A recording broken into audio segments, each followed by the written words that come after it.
મિત્રો, નવી વર્ધિત પેન્શન યોજના એની આપણે દરેક પ્રકરણ વાઇઝ ચર્ચા કરી રહ્યા છીએ. અત્યાર સુધી 9 પ્રકરણની ચર્ચા કરી છે. પ્રકરણ 10 છે નવી વર્ધિત પેન્શન યોજના અન્વયે નિમાયેલા કર્મચારીઓને રજાનું રોકડમાં રૂપાંતર. નિવૃત્તિ સમયે અવસાન સમયે રોકડમાં રૂપાંતર આપવા માટેની જોગવાઈ આ નિયમોના પ્રકરણ 10ના નિયમ 53 અને 54માં કરી છે. વિગતે સમજીએ. આ નિયમો વિગતે સમજીએ તે પહેલા આપને એક વિનંતી કે આ વિડીયો આપને નિયમોની સરળતાથી જાણકારી મળી રહે તે હેતુથી તૈયાર કર્યો છે. તેમ છતાં કોઈ પણ નિર્ણય લેતા પહેલા ઓરિજિનલ ઠરાવ નિયમ જોઈ લેવા વિનંતી છે. આ જ પ્રકારના વધુ વિડીયો જોવા યુટ્યુબ પર Haresh Joshi trainer and motivational speaker subscribe કરો. જો આપને ભગવદ્ ગીતા પર અથવા સ્પિરિચ્યુઅલ બાબતો પર રસ હોય તો spiritual motivational by Haresh Joshi એ યુટ્યુબ પણ સબસ્ક્રાઇબ કરો. વિશેષમાં જણાવવાનું કે ગુજરાત મુલ્કી સેવા પથદર્શિકા રજા અને ફરજ પર જોડાવાનો સમય ઓક્ટોબર 23 સુધીના તમામ સુધારા ધ્યાને લઈ મારા દ્વારા બિલકુલ સરળ ભાષામાં સમજૂતી ઉદાહરણો સાથે એક બુક પ્રસિદ્ધ કરવામાં આવી છે, જેમાં હેતુલક્ષી પ્રશ્નોનો પણ સમાવેશ કરેલો છે. જો આપને આ બુકની આવશ્યકતા હોય તો મારા વોટ્સએપ નંબર 9427300891 પર મેસેજ કરો. એની કિંમત અને ક્યાંથી ઉપલબ્ધ થશે તે જણાવીશ. હવે આપણે નવી વર્ધિત પેન્શન યોજના હેઠળ રજાના રોકડમાં રૂપાંતરના નિયમો જોઈએ. તો નિયમ 53માં એવી જોગવાઈ કરી કે રજાના નિયમો લાગુ પાડવા બાબત, એટલે ગુજરાત મુલ્કી સેવા રજાના જે નિયમો છે એ નિયમો અહીં રૂપાંતર માટે પણ લાગુ પડશે એવું નિયમ 53માં કહી દીધું. ગુજરાત મુલ્કી સેવા રજા નિયમો 2002 મુજબ નિવૃત્તિ મૃત્યુ સમયે રજાનું રોકડમાં રૂપાંતર મળવા પાત્ર થશે. હવે ગુજરાત મુલ્કી સેવા રજા નિયમો જે છે એમાં નિયમ 64 થી 67માં રોકડ રૂપાંતરની જોગવાઈઓ છે, જે મેં આપની જાણકારી માટે મૂક્યું છે. સેવામાં જોડાવું.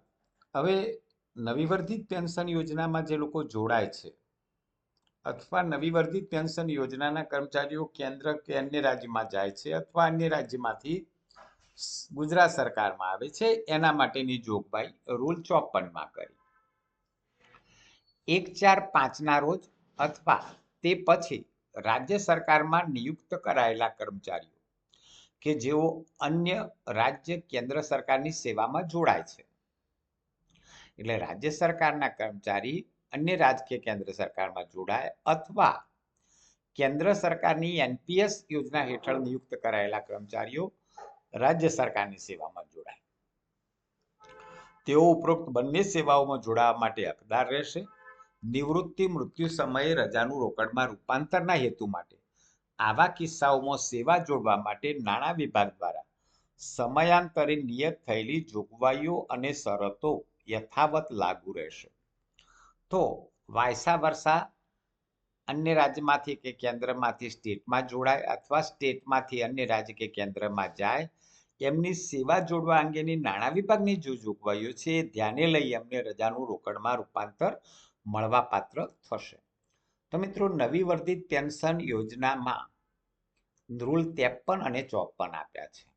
હવે રજાના જે નિયમો છે રૂલ 64 થી 67 આપણે વાત કરી, એની કેટલીક મહત્વની બાબતો અને રજાના નિયમો પછી થયેલા 2 નોટિફિકેશન એની પણ સાથે ચર્ચા કરી લઈએ, જેથી આપને નિયમોની પૂરતી જાણકારી મળી રહે. તો રજા પગારમાં શું શું આપવાનું છે? ચૂકવવા પાત્ર રજા પગારની રોકડ રકમની ચૂકવણીમાં 30 દિવસનો મહિનો ગણવાનો રહેશે. એટલે 300 રજાનું રોકડમાં રૂપાંતર આપણે આપીએ છીએ એટલે 10 માસનો પગાર આપવાનો રહેશે. રજા પગારમાં મોંઘવારી ભથ્થું, નોન પ્રેક્ટિસ ભથ્થું અને સ્થાનિક વળતર ભથ્થાનો સમાવેશ થાય છે. આ ત્રણ જ વસ્તુ પે, ડીએ અને એનપીએ આટલું જ મળવાપાત્ર થશે. વય નિવૃત્તિનો કેસ હશે તો સ્થાનિક વળતર ભથ્થું એટલે કે સીએલએ પણ મળવાપાત્ર થશે.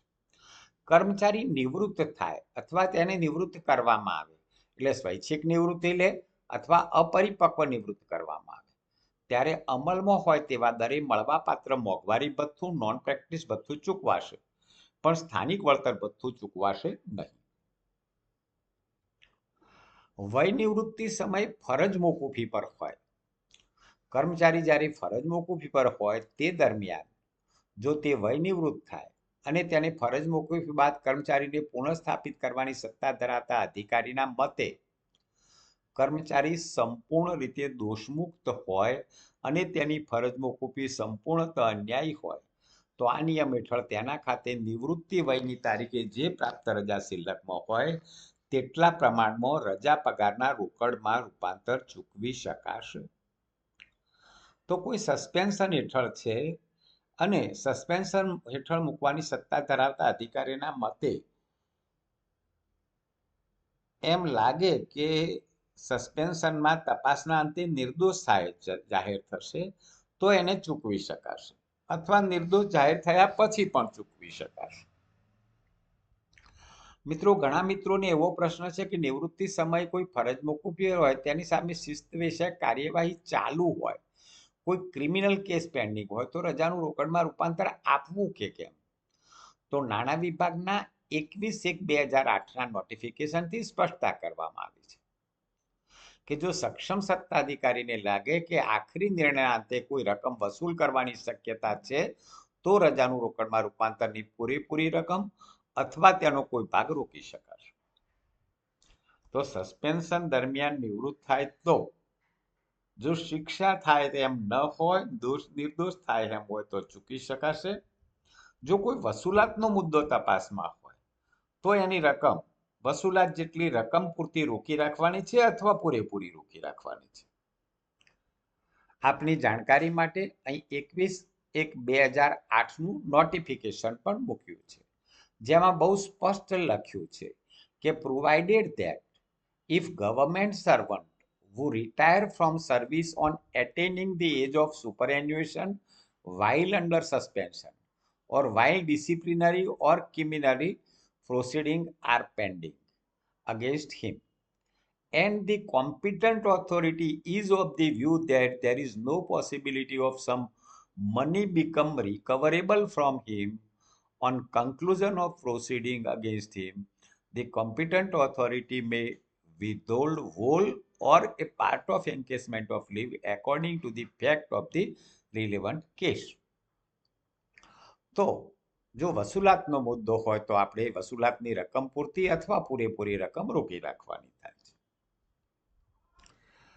બીજો મહત્વનો પ્રશ્ન ઘણા બધાને એવો છે કે કોઈ કર્મચારીને નિવૃત્તિ વખતે મોટી શિક્ષા કરી અને આપણે એને બરતરફ કરી દીધા, નોકરીમાંથી દૂર કરી દીધા, એવા કિસ્સામાં એને રજાનું રોકડમાં રૂપાંતર આપવું કે કેમ?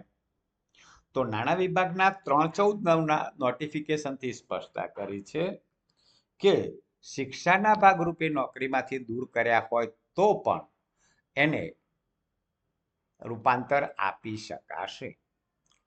નિવૃત્તિ વખતે અથવા નોકરી છોડવાના વિવિધ પ્રસંગો આપેલા છે રજાના નિયમોમાં.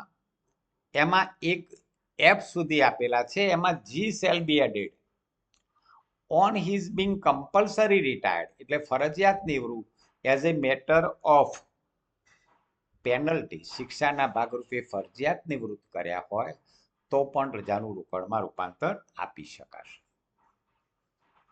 બરતરફ નહીં, કમ્પલસરી રિટાયરમેન્ટ તો આપી શકાશે એવી સ્પષ્ટતા નાણાં વિભાગના 3/9/14ના નોટિફિકેશનથી કરી છે. મિત્રો, ફરી આપને વિનંતી કે આવા જ વિડીયો જોવા Haresh Joshi trainer and motivational speaker channel subscribe કરો. આપના પ્રતિભાવો કોમેન્ટ બોક્સમાં લખો. જો આપને ભગવદ્ ગીતા પર રસ હોય અથવા ધાર્મિક બાબતો, સ્પિરિચ્યુઅલ બાબતો પર રસ હોય તો spiritual motivational by Haresh Joshi એ ચેનલ સબસ્ક્રાઈબ કરો. આભાર.